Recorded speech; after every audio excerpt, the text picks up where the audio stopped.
Yep. And we are live, everyone. Welcome to the podcast telephone experience. Sort of like the Joe Rogan experience, except for it's not about Joe Rogan or anything that he talks about. Well, yeah. Well, it might. Oh, hey, look, it's Nick, everybody. What's up? This is Nick Evans. We're on. We're on. We're here. Yeah, That's right. We're live. Yeah. We were sitting here talking this whole time, and we totally forgot that we just hit the live button. Doing lip exercises. Just sitting here chatting. If you haven't tracked yet, there's a whole bunch of stuff tagged in this post. It's because those are all the things that matter in life. I mean, there's other things that matter, of course, but you should listen to those things. Families, dogs, stuff. Today we're going to talk about stuff. We're going to talk about family. Nick is going to talk about his hair. Nick, have you recently had a haircut? No, but I'm definitely going to get one. Whoa! It's... Holy cow! Yeah. It's like Keanu Reeves, man. Yeah, dude. Nick has this, you guys are missing it, but it's like this mohawk type thing. Yep. It's pretty hilarious. It's, what are you going for? What? It's coming off, man. You ever seen that? My hair is just unnaturally wavy and ridiculous. Have you seen that Zach Galifianakis bit where he's like standing on stage and he goes, you know, somebody was like, he went to the barber and he goes, give me the rapist, and his hair looks atrocious. He's like, no, give me the 15-year-old child molester. No, give me the 12-year-old high school coach. You know, he keeps going through these. Why are we saying these? Why are we saying this? It's hilarious. We're all talking about Nick's hair. My hair, since we're talking about it, is getting exceptionally long. I normally buzz it. I've been doing this thing where... I'm going to go back to trimming this up. Are you? And go into the fade. I want to be real with you. This is love. But the ponytail thing, I abandoned it, man. I let it go. Yeah, it's hard to control for me. I wanted it. I did want it. Yeah. But my hair just unnaturally doesn't sit that way, man. Oh, man. Yeah. Dude, I was at a gas station. I was on the corner. It doesn't matter to anybody listening unless you live in Omaha, but it was in South Omaha.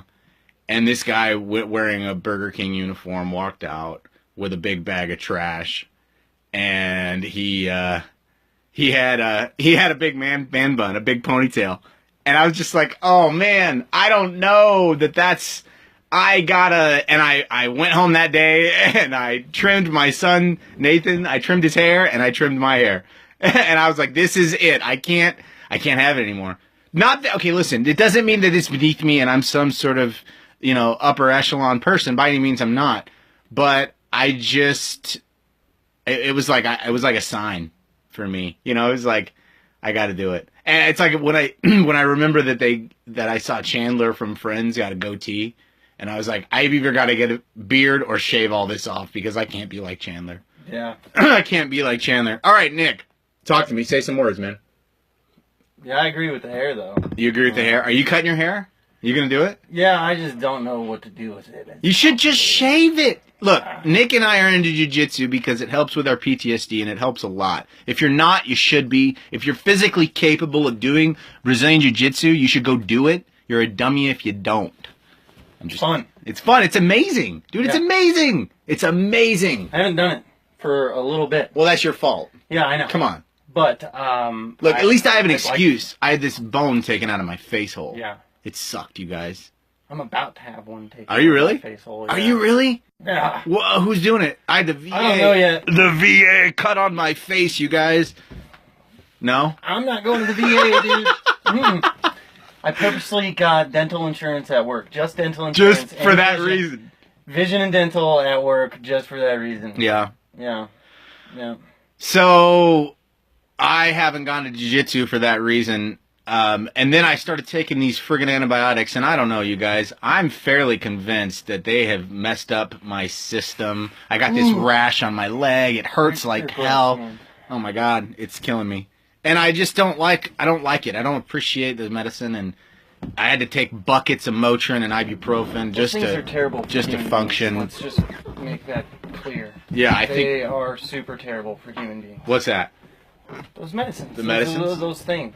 The antibiotics, amoxicillin. I mean, some of those things save people's lives, Nicholas. Yes. You got to remember that. I kind of do agree, yes. But, I mean, we're not just pissing on pharmaceuticals, but I agree that we shouldn't be on that crap. Western medicine is a thing, and it's great. We all accept that and know it. Yeah, like I have 6 children, and if it wasn't for Western modern day medicine, my wife might be very It's like well Jim dead. Jeffries. We live in a society. We live in a society. We're not animals.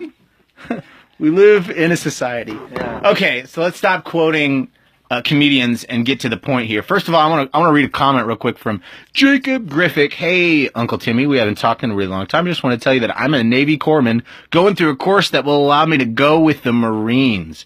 Wow. Well, Jacob, you are a compatriot, a fellow friend, and soon, hopefully soon to be veteran. I say hopefully just because I hope that your time in the military is ended shorter than sooner so that you can be safe, because I care for you, Jacob. Jacob is actually my half-sister's son. That's kind of cool. Jacob, I hope you keep listening, man. Stay focused. Don't do drugs, and hide them well. I'm joking. Don't do drugs. You're awesome, man. Yeah, don't You're an do awesome drugs. human. Don't forget that. Absolutely. That's what's important, man. Because it's really easy to get lonely and you just get isolated.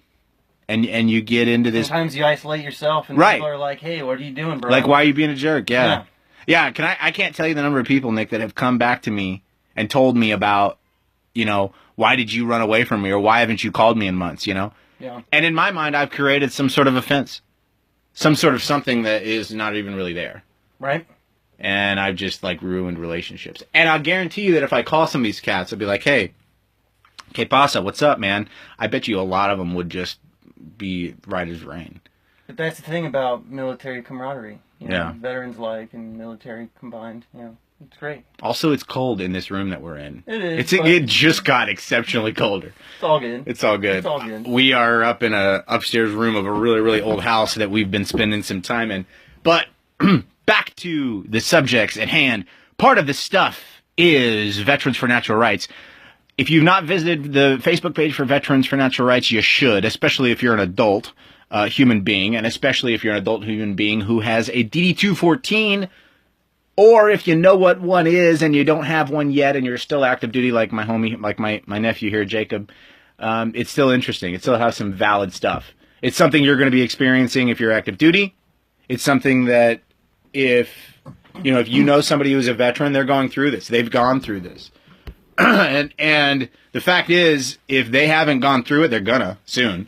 If they haven't dealt with the VA garbage, all the disability stuff, all the coming to grips with the fact that you're not what you used to be, that's a real thing, man. And I think that civilians take it for granted. Civilians, by and large, people that have never served in the military, they definitely take it for granted how hard it is to become a frickin' civilian again. How hard it is to not be recognized or identified by the service that we give to the military. But even that concept, people struggle with that just because we're all humans, right? And it's like, it's really no different. That was just a job and a lifestyle temporarily. But those things are kind of hard to hear. And we get that civilians don't understand the things that we might be discussing or going through. But ultimately, we are human beings, and we do matter, all of us together, and we should be, taking care of ourselves, doing the right things, making right choices, helping each other out is definitely a big one, because too many veterans are committing suicide as well. So, and those numbers are even emulated through active duty. I mean, there's a lot of active duty people that are committing suicide as well. So it's crazy. It's crazy, dude. Why isn't this such a bigger thing? Why? Why is it that we're the maniacs when we say veterans are killing themselves in exceptionally high numbers? Why is it that we're the maniacs? Why, Nick? And active duty members. Right, and active duty and spouses from secondary PTSD. Why is it that we're crazy for talking about it? I don't understand why it's like we're the only ones saying these loud words. I mean, we're not the only ones. I really appreciate the homies. People like Jose and Matt and I mean, I could mention dozens of other people who have advocated for veterans for natural rights, and for veterans to have access and safe access to all sorts of different things. So, what comes to mind when you think of the term or phrase Veterans for Natural Rights or natural rights? Like, what do you think? I mean, the idea is that rights. I mean, I don't know. I mean, it's really tough because, you know, you've got rights that come from the Constitution, that rights that come from the deity that many people call God, that I personally identified with that. I do. As a human being, I feel like it's impossible for me to deny the existence of a bigger thing upstairs that made me and made this world. It's tough to deny, okay? The evidence is just really in the favor of where I sit currently. That's my opinion. Opinions are amazing because everybody can have one. They can share them and they can be absolutely, completely different, adverse, even contrary, right? Water and oil kind of thing. Right. But they can exist. They can exist not just like, well, I'll tolerate you, but they can actually exist like, I love you. Like, I really do. And it doesn't in any way have to take away from my beliefs, man. Right? Like, I can kick it with a pagan perfectly fine as much as I can with a Christian. Right. Actually, in my experience, sometimes it's much more difficult to kick it with a Christian just because of sometimes the judgy nature that Christians take on. I'm just being real. But natural rights, right? The idea that, like, because when I was in a Christian church, when I spent a lot more time doing what a lot of people call the American Christian faith, it was easier to answer that question. Well, rights, you know, nobody has rights. We're dead to our rights. You know, we're alive in Christ and dead to our rights is what they used to say, right? And so it's like, okay, well, what does that mean? I mean, I understand. I took theology class. I know those things. Right. I could define them and probably talk about them and stuff. That's no problem. I get that. I'm there. But what I don't understand sometimes is how clearly avoiding that answer is. Like, here's the problem, and they're just going, whoop. What you can't see is I'm going around one thing to get to the other and not actually dealing with the problem. So I know I really haven't answered. I've sort of complained about how other people answered, which is sort of a stupid way of answering. So I'm going to try to get to it. Like, what his question was, repeat the question, Nick, because I'm an idiot. What comes to mind when you think of Veterans for Natural Rights? The term phrase. What comes to mind? Well, first for me is you know, spooning with Matt Cale in Colorado. I mean, that's the first. That's great things. I've sat on his couch a lot of times, right next to him as he's falling asleep. No, I'm joking. Matt Cale is a good friend who founded an organization which is wonderful called Veterans for Natural Rights. That's not what this is about, although it is. We're talking about the phrase, the statement. All right, okay. What about natural rights? Yeah, natural rights. So as a human being, right, we all have natural rights. As far as what like, does that choices mean, and how does that look? Take care of yourself and the natural rights of living. Right. Organizing things and so, like, managing. Let me rephrase. Let me answer by asking: is there ever a right for a government to tell a person that they aren't allowed to consume a substance? Is there ever a time when it should be allowed that an individual should be told they can't consume any substance? This isn't about a particular substance, so nobody gets your situations in a situation twist. Okay, calm down. This is a very, very figurative question, and if you guys can't handle these kind of figurative discussions, please push pause, but then push play again right after, because I'd like you to keep on listening. Right. For more information about the advocacy work that we do here in Omaha or nationwide, please visit boristheservicedog.com, or you can also visit of course the website for the organization that we referenced earlier, founded by my friend Matt Cale, who I spooned with in Divide, Colorado, called Veterans for Natural Rights. Again, the question that Nick asked was, you know, what are your thoughts when the term Veterans for Natural Rights comes to mind? Okay, but more importantly, not the first word. The second one is natural rights. Right. So we've been kind of discussing that. We're just digging through what are natural rights. What do you think of plant medicine when you think of natural rights? I mean, I'm one of the crazy lunatics that I just feel like if you can. And this is unfortunately something that a lot of idiots say. I want to be clear. Wait, okay, sorry. Multiple kinds of plant medicine. I'm not saying Nick's an idiot. Multiple kinds of plant medicine. I'm going to bypass that statement. Okay, what I believe is this, okay? I believe that it's very difficult, and I'm going to sort of bypass and maybe, I don't know, I'm going to try to put the two together, I don't know. If there's not a victim, it's tough to call it a crime. Hey-oh. Ooh, that stings. Is that burn? Yeah. I don't know if that's right or wrong. It good just burn. seems right. It's a good burn. It seems right. Yeah. It seems right. And so, Well, I wanted to say, like, government is good, but when to a degree, you talk about... I appreciate. Yeah, Yeah, I mean, like, I don't want. there should be speed limits. There should be laws about seatbelts. There should be laws Yes. about safety. If There should someone be is- laws about humanity. correct. If Safety someone and stuff. if someone is hurting my family, Yeah. and I'm unable to help or It do should something, be done about... I want to within be the able to. governance. I want to be able to call Yeah. the local magistrate Yeah, and have them attack. help me. Right? Respect my authority. Jeez, Nick. He's looking for every opportunity to become a 7th grader again. All of them. No. I'm just Yeah. messing around. But I do, you know what I mean? Like, I've got a lot of police officer friends who do hard work, man. We do, That's yeah. tough work, dude. That's tough. Yeah. So, unfortunately, because of the legislative legal implications of some of these substances or plants, it's tough to talk about them. It's tough to talk about your opinions about them. Right? Because then you're that guy who has that opinion. You're not just that guy. Right now, I'm sort of the guy with the dog. Right? But what about... But then when I'm the we guy were with the working- dog who thinks that it's okay for people to grow poppy in their backyard and then make their own natural opiate-based painkillers out of tea in order to heal themselves. Whoa, Tim, are you talking about heroin? Whoa. Whoa. Next thing you know, Tim's with a needle. Mushroom tea? Whoa. Banging up his arm. I mean, like, look, guys, look. Crazy. That's crazy. Crazy. That's crazy talk. But can it happen? Yes. Does it happen? Yes. Across the universe or the world, it happens. Universe. Nope. Not Totally universe. I don't know if there's intergalactic. Tim, it becomes a universe. I don't know anything about that or anything about intergalactic poppy seeds. Planetary poppy mushroom. Okay. I don't know anything about that. But what I do know is that Beastie Boys song. Come on.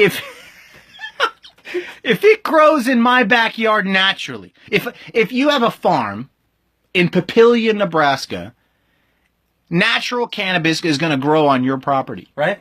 If you don't do anything about it, it's going to grow there. It is. It's going to grow. When the birds eat the seeds, they drop. It's going to do it. Yeah. Yep. And so I just wonder at what point it's okay to say that's a bad thing. Because of its capability, it's a bad thing. It's the same argument, in my opinion, as the gun argument. Right. So here we go. Natural rights. I do believe there's some aspect of a right. Oh man, you guys are going to beat me up. This is Tim's personal opinion. These views do not say represent those of anyone else. Association. I'm Great. complicit through association. I think it's not a bad thing that independent, well-trained individual American citizens should be allowed and able to own and use firearms. I think that's a good thing. It is. I think that's a great thing, actually. Just like using a computer. It's no different. I mean, computers, if I threw one at your face... Physical difference. Within concept, I though, can't throw a computer at about 2,500 feet per second or whatever my differences Smith between & a Wesson computer shoots at. and a gun. But, you know, that... And a lot of people are going to say guns are bad because of what they do, Tim. Tim, the guns are bad because of what they do. And it's like, no. People are atrocious morons who do stupid things with stupid stuff. Okay? I mean, there's got to be some kind of line somewhere, but I don't think that the United States government should draw that line. I don't. I do want the government because I appreciate them. I just don't want them to be able to say, you can't. I think that somebody should. And I don't know, man. Maybe I'm just making a big case for tribalism. I don't know, but do you think... let's kind of dig into the VA a little bit because... of Why? how That's going to be a atrocious whole thing. They are. Well, but that's going to be a But, whole thing. I mean, natural rights. Okay, so let's talk about rights for a minute. Do I believe the veteran has a right to medical treatment? Yes. A right. Yes, absolutely.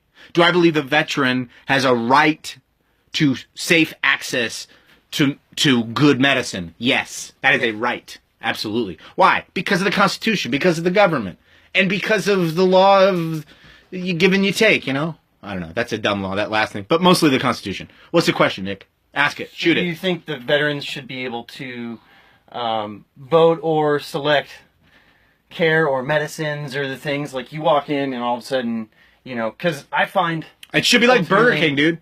Yeah, I mean, to a degree, we should be. We aren't the doctors, and so we're not going to trust ourselves, right? Yeah. But we should be able to walk in and say, here's the problem, here's all the solutions, and what are we going to do about it?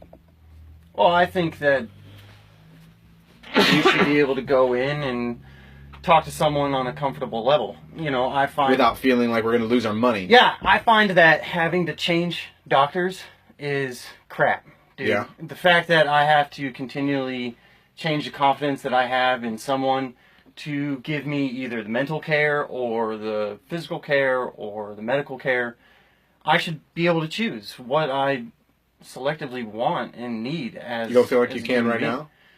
I think that the process in doing it is difficult. And you think it's any different in the civilian world? I don't know. Somebody sound off who goes to civilian treatment right now and tell me if it's worse or better than the VA. Well, the insurance world is also terrible as well. Yeah. Just because co-pays and everything, all the cash up front and everything. It's just expensive.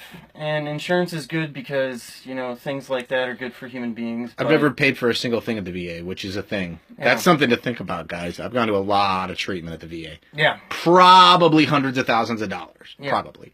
So I know everybody likes to piss on the VA, and I will, by the way. If they're dumb and stupid and they keep being dumb and stupid, I'll keep saying that they're dumb and stupid. Or being dumb and stupid, to be clear. I will. And I'll never stop. But I will actually praise them, and they do help my family survive. They're making sure that everything's all right, the disability and all that stuff. I mean, it's important, right? It's important to make sure that we're taking care of our family. It's important to make sure that we're not just being critical of it for no reason here, okay? So one of the questions that's really good to ask yourself is like, what are some of the things, like one or two of the things that your trauma has shaped dramatically in your life after war? That's a great question. So if you're a combat veteran listening to this right now, that's my question. That's our question, Nick and I, is what are one or two of the things that your trauma has shaped dramatically in your life after war? So I can answer that question first, and then I'll let Nick answer. I have much less of a desire to go out and do public things than I used to. I used to be a very outgoing person, and it won't take much Googling or research to find out how much I used to do and what I used to do and stuff. And I used to do it a lot out in public, but I stopped just because my my stuff started to kick in, my PTSD stuff, and it became a problem. It sucked, but yeah. I think that can be, you know, universal. But for me, are you just saying I'm a plain Jane? No, not at all.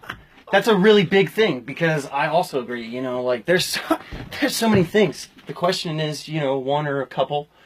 I used to be really family oriented, you know, and I'm working on that now. But being family oriented was a really big thing for me. And coming back from overseas was a huge path to try and walk through and overcome.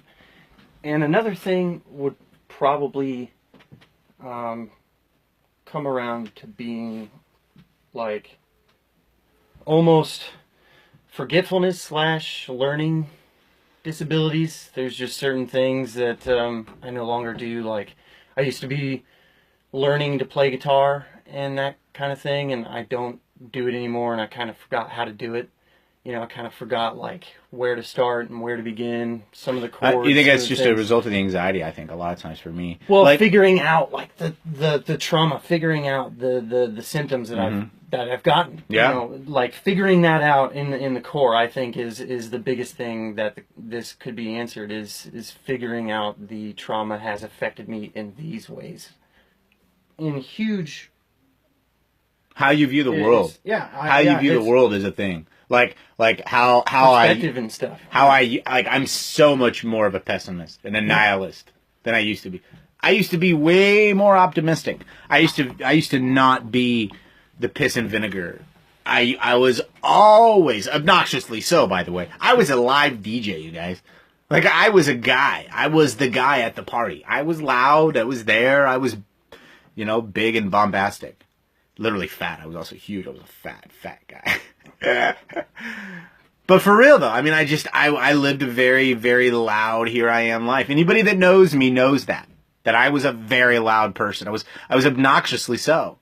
And after war really started kicking in, they say 3 to 7 years is delayed PTSD. So mine was about 4.5, 5 years later. It was like all of a sudden I was working this job. I was a gas station. I was a gas station, not just a gas station. It was a car wash. I don't want to say the name because their owners are terrible. They're atrocious human beings. I worked for them for almost 2 years, I think. I don't remember, but it was a gas station chain that sold food and was pretty big. It's still pretty big here in town, not as big as the other ones, but it rhymes with Smanismes. So you can figure out the name of it if you live here in Omaha. Anyway, I was a manager of 2 different stores. I started as a clerk, and I was such a go-getter. I just busted my ass and made it work, dude. I stepped it up, and I got to where I was a shift manager. And again, this is all after war, right? No drugs. I would use Excedrin. I was taking buckets of Excedrin and loperamide, which is anti-diarrheal. I had so much... drinking so much Monster. So much Monster. So much Monster. That's all I drank was Monster and anti-diarrheal and buckets of Excedrin and no push-ups. Dude, I couldn't have done 1 or 2 back to back. And I was probably smoking a little bit too, I think, and like... I was eating a lot of roller hot dogs because I worked at a gas station, dude. Buckets of Mountain Dew in my face hole all the time. And I was getting that Code Red stuff with like the little syrup droppers. Yep. Oh gosh, I was your nasty. Pores on a nice hot summer day. Oh god, ugh. Yeah. When I sweated, it smelled like death and cheese farts. It was gross, dude. It was nasty. But I was rocking and rolling, and I went from being a clerk to being an assistant manager or shift manager, then an assistant manager, then an hourly manager. So I was actually not hourly, but salary, right? And then I made it up to store, and I was like, yes, woohoo! And then I got this store and then another store, and we were doing 2 and blah, blah, blah, and it was just great. And then things just started not computing. It just wasn't working. It just stopped working right. And I started forgetting stuff. And I started getting in trouble. And things just weren't clicking, and all the momentum I had was gone, right? Gone. Like I was waking up, dude, like I was running 2 stores. So I was getting up at 5, 6 o'clock in the morning, when I was opening, which was 3 nights a week, or 3 days a week, I was getting up at 3:45 or 4 so that I could leave the house by 4:15 so I could get to the store by 4:45, 5 so that I could have it, because I was a porter, and I was the only one there, and I was actually... Well, either that or even worse, which was atrocious for a very long time. I was the store manager on the store out on 84th or 120th and Giles. You know which one I'm talking about. Yeah. Yep. Very, very far from the place I was living at the time. It was with my mom and dad in Bellevue. My wife and I lived in the basement. And, dude, I had to get up at 3 o'clock in the morning almost to get there. And this other gal that was working there, she was like the shift supervisor. And she sort of knew how to open everything and how to do all the work while I went into the bank and did all the money and got everything ready for the store. On the back end. Hold on, I'm going to take a drink. Okay, I'm done taking a drink. Long story. It's a very important story, I promise. And she would get there like 15 minutes before me, and it didn't matter what time. Dude, I swear I could have gotten there at 2 o'clock in the morning, and she would have been there like 1:59. Like, what are you doing? Why aren't you here, slacker? And then she'd call the boss, Lori. Oh, I said her name. Shoot. Ha! There you go. Her name's Lori. Good luck figuring out which chain she works for. But she'd call Lori. She'd text Lori every little thing I did, right? And I was working hard at the time. Very hard to get things right. And it just started slacking, and I started getting in trouble more and more and more. And then I got pulled in the office with the owner and the franchise owner and then the manager of managers, right? So it was like the 3 big people. They were like the general manager. Yeah, like it was the big people. Like the one that owned, like the name of the chain is the name of the person that I met with, right? Ed was his first name. I'll let you guys keep doing math here. If you're Googling, which you're probably not, but that's okay. And they said, Tim, what is going on with you? They were like, you're not the same. Like, you used to be on the spot. Like, when I first came in, I'm going to gloat on myself for 2 seconds. They were impressed. Because when I first came to the interview, I was like, I'm going to dress to impress. I had no experience doing any of this stuff. But I was a clerk, and I was like, I'm going to try it. So I put on a black a black button-up shirt, and a black blazer, and black pants, and a gold tie, and I had my hair slicked back, and a nice high and tight with black shades, and I smelled like crappy Aspen cologne, and I had eaten 44 donuts and had a Monster that morning, and had the worst farts in the world. It was the worst farts in the whole wide world, you guys. It was so bad. It smelled like caramelized eggplants. You know, if you imagine eggplants, like raw eggplants, caramelized, and then stick them out in the sun for a month. And then digest them. And then digest them. And then let them sit in your gullet for a month. Let me just say, the vapors leaking from my butt was not good that day. Horrible, man. But the Aspen cologne that I sprayed all over my body just outdid it. It's okay. No. Yep, it was why good. it smelled horrible. The Aspen didn't make it any better. It was like, okay, now it smells like butt and cedar. Great, good job. So I walk into the interview and they're just impressed. They're like, oh, look at this guy.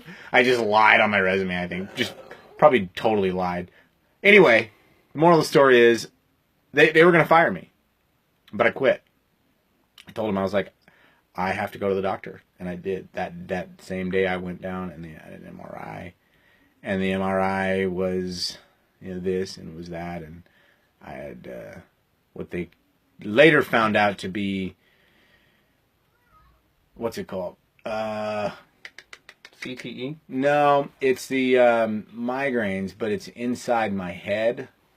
So I'm having migraines, but they don't have the cluster symptoms. migraines? No, sub something rather. I forget what the name is right now. But regardless, the name of these migraines basically is they exhibit all the symptoms of a migraine without pain and without light sensitivity. So I get nauseous, hands shaky, vestibular migraines. That's the word, folks. Vestibular migraines. As a result of the minor TBI I had in the Iraq's place that I was in, hanging out in. And it started getting worse and worse and worse, and that was when the disability really kicked in. I found a lot of therapy and some other stuff, but I lost a job. That was the first real moment where it was like, I'm a disabled veteran. I came to grips with that fact that I'm broken. I'm not the same dude I used to be, And my family was aware of it way before I was, and it was a result of the way that they were being treated that something needed to happen, What about you? Did you ever have a time where something dramatically shifted or changed as a result of what you went through? Yeah. Or what's the... Yeah, it was What's the worst you can think of? Well, when I got home, I just moved out and just did a bunch of drugs and drank a bunch of alcohol and moved out to California and did all that, and I was living in a motel and stuff and doing some crazy stuff that I was just trying to run away from because of the pain and the brokenness and all of that great but not so great. Were you alone stuff. when you were going through this stuff? Or did you have any homies or family around or what? I mean, yeah, but I kind of isolated myself just because most of my homies weren't veterans, and they didn't really understand. Most of the people that I deployed with kind of all broke off, and we all separated and went to different units, and then so I ended up just moving out to California. So you pretty much alienated yourself. Yeah. And you said, I remember in past you said it was like going back to Afghanistan. Yeah, because it was so nasty and gross. Well, I lived for a couple months. Was it because of the brown people? Or? No. Because Nick's a racist. No, I'm not a racist. Don't say that. You don't Do not say that. Don't say that. Right, don't say that. Nope. I'm not. Nope. Oh, that's why. It's I'm not racist. These brown people. No. No, it was because of the Apid Dare dry and terrible temperature. So I spent a couple months living in LA, in a motel, and then it was in Culver City, kind of by Venice Beach. You know, the only thing I know about Culver City is Everclear. Yeah, the band. It's terrible. Yeah, they did a song about that. Yep. So I was getting drugs by if anyone knows the LA area, I was getting drugs over off of Rosecrans and Crenshaw. And I was living He says with a straight bill hat on. off of, yeah, no joke, camouflage. It says Cabela's too. It's not straight bill. It's And I'm wearing a green V-neck with a gray little blazer looking thing and Under Armour sweatpants. And back to you, Jim. Yeah, yeah. So I walk in, yeah, white dude. Venice Beach, pretty much, you know. Flip flops and bro tanks. Yeah, and then I moved up to Palmdale. Okay. And that was high desert. That was where it looked like Afghanistan. That's where you were getting sandstorms. It was terrible. How long did you spend there before you left? 4th of July was terrible. So I was out in California for a total of 1 year and like 2.5 months. Did you learn anything while you were there? I learned a lot about drugs. That's about it. Just drugs. No, I mean I was doing a Christian thing. So you met. So I went like hardcore Christian. Hardcore. I was trying to go to Grace University and which is a local school here in Omaha. No, I was trying to go to like where like if you're familiar with Christian people. Okay. You know, John MacArthur. John MacArthur. Yeah. Oh, that Grace. Okay. Yeah, so I was trying Grace to plan on Bible going College, there, yeah. and I was going to community college to raise my GPA in order to get in, which was working great. And then And you all of started a sudden, doing like, drugs. well, I got a job, and then like it was kitchen work, so I was working in a kitchen, got a lot of experience. It was cool. I was in the National Guard at the time, so I was drilling. I was in an aviation unit at the time, coming home, and yeah. So basically, you're. I was still in and not really facing the trauma and not really facing the symptoms, not really acknowledging what was going on and not really seeing it. And then I got broke, no money, and like I kind of just ran home with my tail between my legs pretty much. And so I lived here for a while in my grandma's attic, you know, just kind of still isolated. It's my new band name, by the way. My grandma's attic. My grandma now presenting my grandma's attic. Yeah, it's got to be a Scottish punk band. Oh yeah, totally. Yeah, for sure. Staring out my window. Bagpipes. Oh yes. Oh, Yeah. bagpipes for sure. Yeah. Starting and ending every And song. I would do a voice of Bon Scott for sure. Excellent reference. All right. Okay, so you. Now I was doing some rebuilding when I came here, trying to get financially stable, getting jobs, and You met a girl so too. like yeah, You met a girl, yeah, which met is a big April, deal. which is lovely, and I love you so much, April. Shout out, Yeah. Gross. shout out Sunday hashtag. Yeah, I was trying to get some stability, and man, up until a certain point, like I used to be a really physical person, getting all the physical labor jobs, and I haven't really, you know, because I've been in a lot of physical pain too. So that's definitely negated my abilities to get the kind of job that I kind of want, you know, kind of need to get into again. And that's how my military career was very labor intensive, and then I come out and it's all painful and stuff, and my body hurts a lot, and I'm only 28, you know, get that. But yeah, there's been a lot of moments, even recently in, you know, like 2015, you know, just some alcoholism that was still going on. But once I got into the VA and started really struggling through some things and seeing like anger management for what it is, and like this is the first time that I've even seen a therapist for anything that's happened in my life. So like, man, even going in and trying to talk about the trauma in the military, but then like trauma in my childhood is coming up too.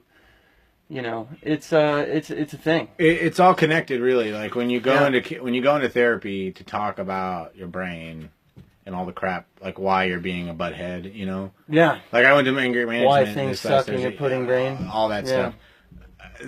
The result is, how did you learn your anger? Who did you learn your anger from? That's what they go to. They didn't go to, what was war like for you, man? It was, what did your daddy do? Yeah. You know. So I think, there are definitely elements of of my childhood that affected me now, but at the same time, like, I don't know. It's odd that the VA recognizes that there's a lot of efficacy and value in treating the core issues. They see that. They see that if they just had a program talking about trauma from Iraq and Afghanistan and Vietnam and World War II and Korea, if they just did that, they would recognize that it wouldn't work, because that's not how trauma works. But I think what they haven't been able to do is bring, because that's their ideology, they haven't been able to bring their pharmacology along with that ideology. The ideology is the problem isn't the trauma. The problem's not the problem, right? The problem is the core, the root. The problem is, mom hurt, dad hurt, brother hurt, Well, what's crazy is, like, I was still, before going to the VA, I was a Christian National Guard member who was on drugs. Yeah. And so for you, there was a lot of moral pressure and stuff, yeah. And then going to the VA, it's like, how do I talk about any of that, And I had to. But yeah, there was a lot of things that were traumatizing, even coming home, just being aware of. So what is something that you remember from your time in the military that you took away from it that you value, that you think is actually valuable? Like some task, some skill, something. I think, just as horrible as the deployment was, I think that the deployment was still beneficial, because it helped me become a man. Cliche moment, but yeah, it helped me become a man, and then, like, it taught me some things. But there was moments that were awesome too that I remember. So it was a lot of memories that were great, and a lot of action that was awesome. Some good stuff. And I learned some jobs, like learning how to work on a Humvee. Like, that stuff was really awesome. Learning, like, from engine to tail end of a Humvee inside and out, like what it does and how it operates, and then being able to drive it. That was really cool. But there was a lot of teamwork, and there was a lot of building up in the work ethic is really what I'm getting down to. The work ethic is really what I took out of the military, man.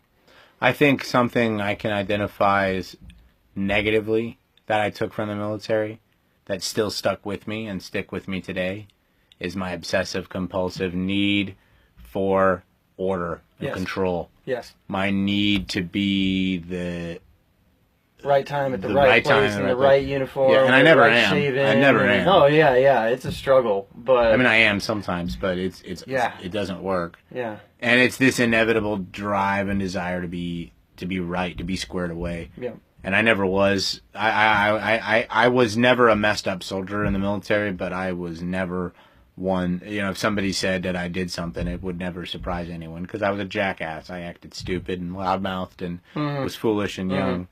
But at the same time, I learned a lot. I took away a lot negatively from that. All that's white people do. Right? Shut up. That's not true. I don't think everybody acts like a maniac just because they're white. All white people, yeah. You're going to call me a racist. Shut up. Oh, you're just going to generalize all white people? I think that all white people are idiots. Okay, yeah. I'm just kidding. That's like saying all dogs are service dogs. Speaking of dogs, for more information about the advocacy work that we do here in Omaha, or interested in service animal work altogether, please visit BorisTheServiceDog.com, or please visit Veterans for Natural Rights, one in Omaha and one nationally. You can find out more about the veterans advocacy work that we do, why we do it.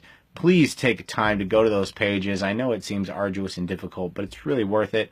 BorisTheServiceDog.com, or Veterans for Natural Rights, or Veterans for Natural Rights Omaha. I ultimately feel like, by and large, what the most important aspect of my service that has helped me or allowed me to succeed after my time in service has been my eye on the horizon ability in the ruck marches. As an infantryman, I never did excellent, but I always made it. Almost struggling through the suck. Yes. Going through Hell Week and getting on the top of the hill. Embracing the suck. And when I was active duty, and I was stationed in Fort Drum, New York, I used to have to hike, Riva Ridge Loop, which was 6 miles up and 6 miles down, just like Cudahy Hill, except that was like 8 miles up, 8 miles down or something. Go. But if you've seen Band of Brothers, you know what I'm talking about. Yep. But the idea was that it instilled in me this ability to look past my pain and look onto the horizon. And now, somebody that adopts more of a Taoist philosophy in life, that I don't have to concern myself with the temperature or the speed of the water. Instead, I just have to concern myself with being the stone in the creek. And if I can be the stone and be calm and be chill and let life and things pass by me and worry about that last, worry about what's moving past me last, I can stay calm. And I can really now do that, I think, as a result of having pushed through so many ruck marches and PT's tests and actual literal combat missions and things like that have helped me learn how to chill the hell out. I think that that's something that I kind of meant in my first statement. You know? Yeah. Just like adopting that. What I think is kind of like, even adopting it now is kind of a meditative state of mind, where you're kind of using the meditation to carry you through just the physical nature of whatever's going on, but also the mental. But it's helped me afterwards too to meditate and think on things and let my thoughts be thoughts, because sometimes my thoughts are just thoughts. It shouldn't affect how I succeed. Sometimes they just come and go. Or how I work, or how I structure my days. So, something that, like, what are some things that would be ways in which you would take care of yourself after war, aligned with the whole idea of... Yeah, I mean, like, food preparation is something I look highly on. The trauma and everything, and the things that we're discussing now, and what are things to help you in your life after service. What are some things that I guess you would say right now that you're really good at, that you enjoy on a daily basis, that you succeed well with? Yeah, I mean, knowingly. When I'm conscientious about it, making... I want to be clear. Like, it could be anything from, like, cooking, cleaning, taking care of something minor, taking care of something major. Things that you're good at, that you're just like, bam, bam, bam. When I'm conscientious of it, I can make lists and achieve them. And I like that. I think that if you're a Google product user and you're not using Google Keep, it's because you're sleeping. You need to not sleep on Google Keep. Google, I don't get paid by Google by any means, but I wish I did, because they make $1 gazillion. Yeah. But you should be using it, some kind of note-taking, list-keeping application on your smartphone. And if you don't have a smartphone, you should get a notepad. I have both. A Moleskine or something. I'm using a bullet journal is what I have. Journal, I mean, these questions are laid out, but bullet journal is very, very good to use. I highly suggest that platform. Definitely, and it's something Tim Ferriss uses and talks about. Documenting my day helps a lot the day before. Like, I've already got a Google Keep note made that my wife and I put together for tomorrow. So I already know what's going to happen. Tomorrow I can check lists off. I can achieve things. It's about small goals. And if you're there now and you're thinking, that's not me, I've got a job and I've got a career and I've got my daily stuff and you're not like me, who's disabled and doesn't really get around a whole bunch and you should start doing the smart things that I'm doing now too, so that you don't end up in a bad place also. Right. Does that make sense? Right. Yeah.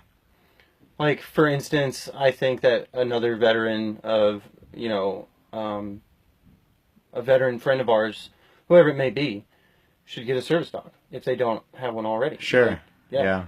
Service dogs help immensely. And if you'd like more information about service animals or how to get a service dog, you can either go to boristheservicedog.com and then from there search Dylan's Dog Training, or you can just go to russdylans.dogtraining.com. Go to dylansdogtraining.com.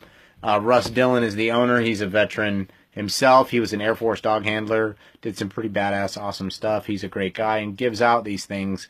This organization that's a nonprofit called Javelin that they set up to help take donations to get these veterans service dogs. And I say these veterans, meaning me. I am sitting here staring at a big old black dog. His name is Boris, and he's pretty amazing.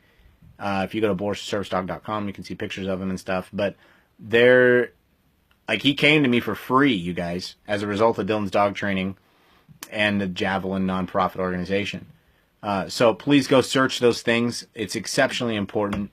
Veterans are getting free access. I have a service dog through Exactly. him myself. And your service dog's name is? Sadie. Sadie. Yes, she's an amazing black lab. Oh my God, she's a black lab Mix. too. Yeah. You guys, we have matching dogs. It's really weird. She's shorter hair though. She is, and she's a much more younger, spry dog. Yeah. I think Boris is like 2.5. Very puppy. Sadie's. Very. But I like it. I do. I like being around Sadie a lot. She's Yeah. a very... She's only a year and a half old. Oh my God. So March is when she's a year and a half. Wow, dude. Yeah. Super young. Yeah, still pretty young, man. Is she, and now, here goes, guys. Here's the question. Is your dog a service animal? Being trained to be. Being trained to be. And Yes. what task does your service animal provide? She intervenes during Nick's critical cheeks are moments glowing. of PTSD. Okay. And recently, the diagnosis has changed at the VA hospital. Like, you don't have to share your disability. No, it's cool, You know man. Transparency. Like, is when, a well, thing, and well, it's but great. at the same But time, it's also though, great to know. Well, but hang on. And Before you finish telling it people your helps with the disability. symptoms that are being told Yeah. at the VA hospital. And so now I'm being given the letter of, like, hey, Well, but the service animal. According to the can ADA, help. man. Oh, yeah, sure. I'm I not mean, getting into that right now. I'm saying, like, listen, like, if You somebody asked the said, question, and I'm answering that specific question before we start getting into all I'm saying that if somebody dilly-dilly. says, okay, now you ask me. Go ahead. All right, I'm ready. Go ahead. Dude, ask me. What? Ask me about my dog. Go ahead. Hey, ask me about my dog. Oh, here it goes. This is the first time you're ever going to hear this. The last time. Okay, so go ahead. Ask me the official questions. Is he a service animal? Yes. Is he a service animal? Yes, he is. What service does he provide for? He provides a service for me and my disabilities that I received as a your result. dog smells really As a bad result right of now, my sir. time in service. That's what I say. So I say, and so this is a very blanketed, vague question. My dog helps me, and he does smell very bad, by the way. My dog does stink. He farted, and it's gross. Whew. Yeah, It's very he's laying foul. right next to me too. Very Horrible. nasty. My dog helps me with my disabilities I received as a result of my time in service or time in the military. And 85% of the people that I've met say, okay, no problem. And I'll tell you the truth, 3% of everybody I meet asks that question. And it's really only jerky, rude people that ask. Right. And 1 out of the 3 ask the right way. The other 2 say, is he even a service dog? Oh my God. Yeah. And then the one says, like, I was at a place that I won't mention that I've already thrown a lot of bad poo on, and I'm not going to do it anymore. They're a terrible place, and I hope they, don't have a successful fiscal year and go bankrupt or something.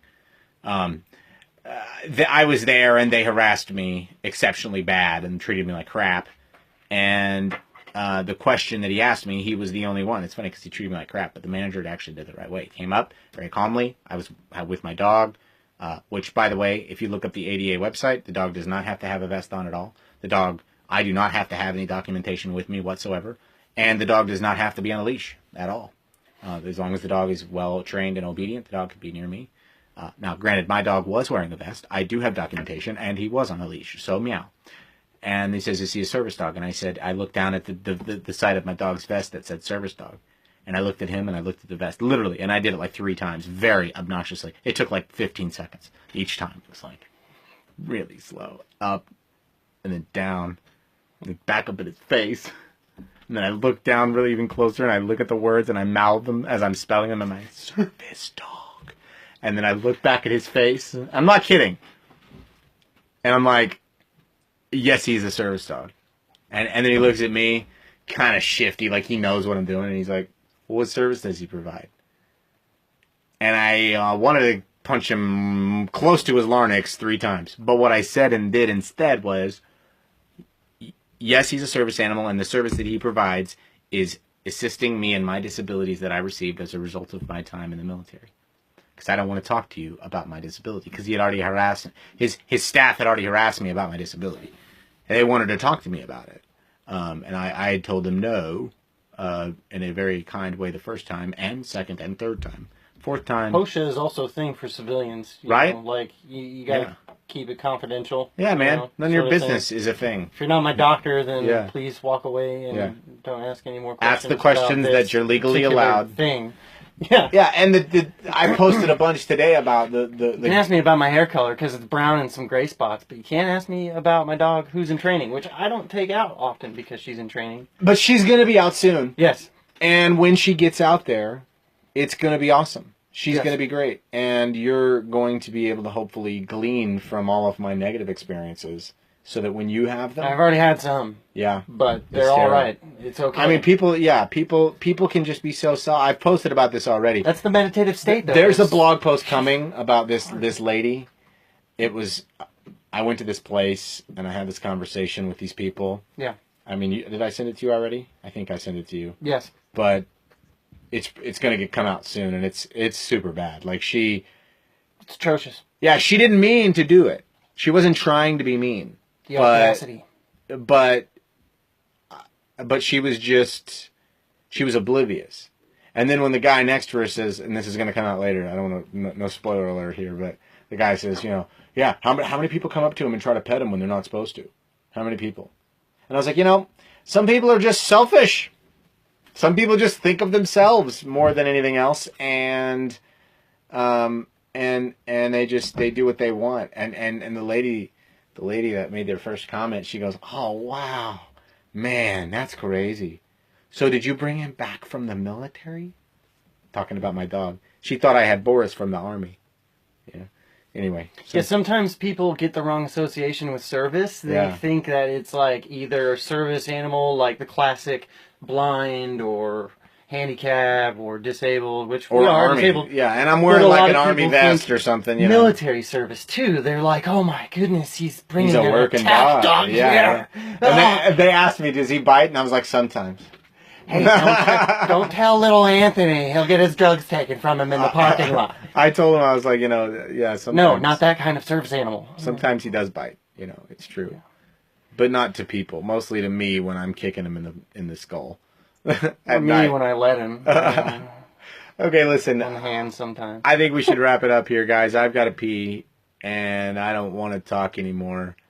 So I think that you guys should go to BorisTheServiceDog.com or Veterans for Natural Rights. You should check it out. Check it out. Find out more about what you can do to help the veterans in your area. There's people out there who are really hurting. Check it out. Check it out. Listen here, if you're on natural medicine, that's great. If you're on pharmaceuticals, okay.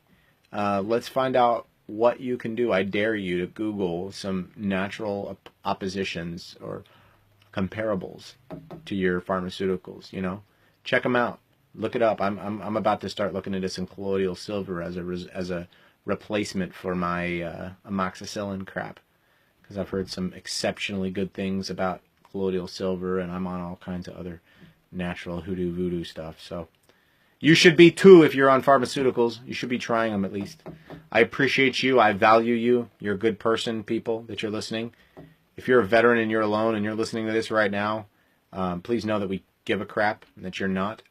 And please know that no matter how alone you feel as a result of what you're going through, that you're not alone, and that there's light at the end of the tunnel. Keep your eyes on the horizon and stay focused, and you'll do all right after the end of this thing here, this temporary thing. It doesn't seem temporary, and it seems that it's hopeless no matter what, but it's not. It's not, because you're not the first one to go through what you're going through. I promise. It sucks. It sucks no matter what, but it's going to get better, and you should take some medicine that's going to help you view things the right way. And you should do some physical activity like jiu-jitsu or talking or push-ups or something. And you should do it as often as you can, because it's going to change your life. I think both Nick and I can attest to the value of physical activity. It's great. You should also go get some comedic relief and listen to some Tom Segura right after this. Or Joe Rogan. Listen, no matter what your religious views are, if you can get over the fact that words are just sounds coming out of your mouth, if you can get over that, you need to go listen to some quality comedy. Something. I mean, if you want clean comedy, go check out Brian Regan. Go check out Jim Gaffigan. Go check out all kinds of stuff. There's clean comedy out there, guys. There's comedy without curse words in it. There's all kinds of good stuff. Unfortunately, Cosby had to go rape a bunch of girls, so he's kind of out of the question. But I do appreciate comedy that comes from that era. So, any Don Rickles, is amazing. He roasts people in the worst ways, in the most amazing ways. So go listen to some comedy, do some push-ups, and do it right now. Please visit BorisTheSerfStar.com or Veterans for Natural Rights. Please, thank you so much. Nick, you got any more words you want to say? Anything you want to add? No, just please take care, folks, and reach out if you ever need some... Do you eat your boogers, Nick? No. Why not? That's really weird. I mean, it's weird, but it's odd. I don't know. How many people in life do you think eat boogers? I have no idea. It's so crazy. I wonder. I mean, you ever think about that? Like, are there groups of people who pick their nose and eat their boogers? You think? Yeah, children do it. I mean, but what about adults? Do you think there's adults that do it? Yes. Secretly. Like they're out there picking their nose right now, eating their boogers. You think? Maybe not right now. I mean, what about right now? I mean, why not right now? Maybe, yeah. Because Bill Burr talked about it. He does it all the time. That's weird. And he was on a podcast the other day talking to Joe Rogan about how they do it all the time. And how Tom Segura rolls his boogers into balls and flicks them out the window at homeless people. I don't know. I mean, I'm not saying that's sensitive. I'm saying you should do it, but I'm just saying eat your boogers, people. Just eat your boogers. Anyways, yeah, take it easy. Oh my God, you guys.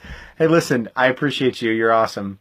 If you could see the look on Nick's face, it would be much more valuable. Your lovely audience. Thank you, guys.